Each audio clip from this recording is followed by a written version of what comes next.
I was reading this report from HousingWire and it dropped a stat that honestly kind of blew my mind. Oh yeah? Lay it on me. The median age for a first-time homebuyer in the US is now 40 years old. 40. That is a record high. Wow, 40 is the new first set of house keys?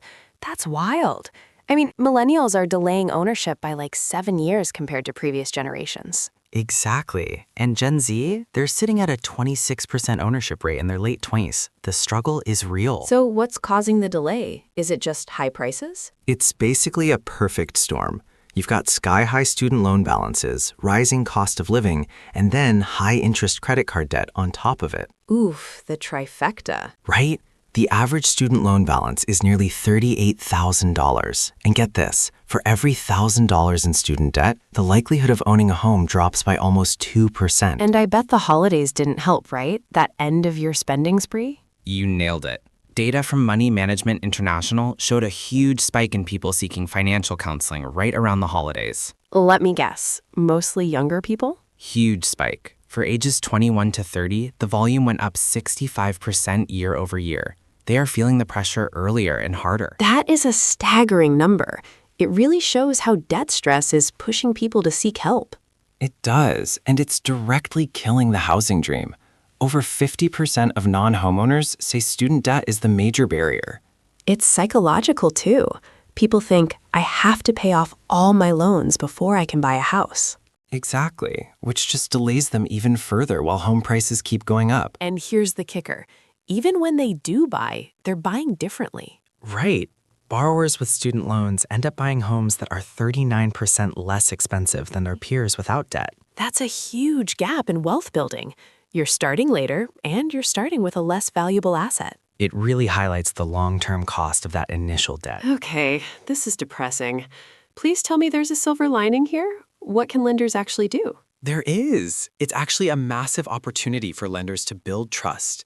Helene Reynaud, who wrote the article, suggests building strategic partnerships with nonprofits. Like credit counseling agencies? Exactly. Gen Z looks at TikTok for advice, sure, but millennials actually trust qualified pros. Lenders need to partner with those unbiased advocates. That makes sense. If a nonprofit vouches for you, you look less like a bank trying to make a buck and more like an ally. Precisely. It builds credibility.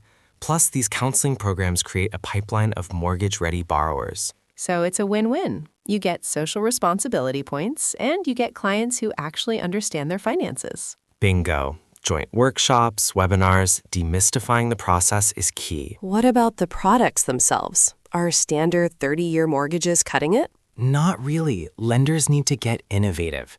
We're talking down payment assistance, shared equity models, or even rent-to-own options. And student loan-friendly mortgages? Yes, products that account for debt without punishing the borrower. It's about lowering those barriers to entry so people don't have to wait until they're 40. I imagine the user experience matters too. If I can't do it on my phone, I'm probably not doing it. 100%. It has to be digital first. Transparent costs, mobile uploads, clear communication, no jargon. And align with their values, right? Like eco-friendly incentives? Totally. Green home upgrades, or even highlighting homes with space for remote work. You have to meet this generation where they live. So the bottom line isn't just about interest rates. No, it's about empathy. This debt crisis represents delayed dreams and serious anxiety for young people. So lenders need to stop just selling loans and start solving problems. Exactly. Combine education, innovation, and a little bit of empathy, and we can help turn that debt stress into home ownership success.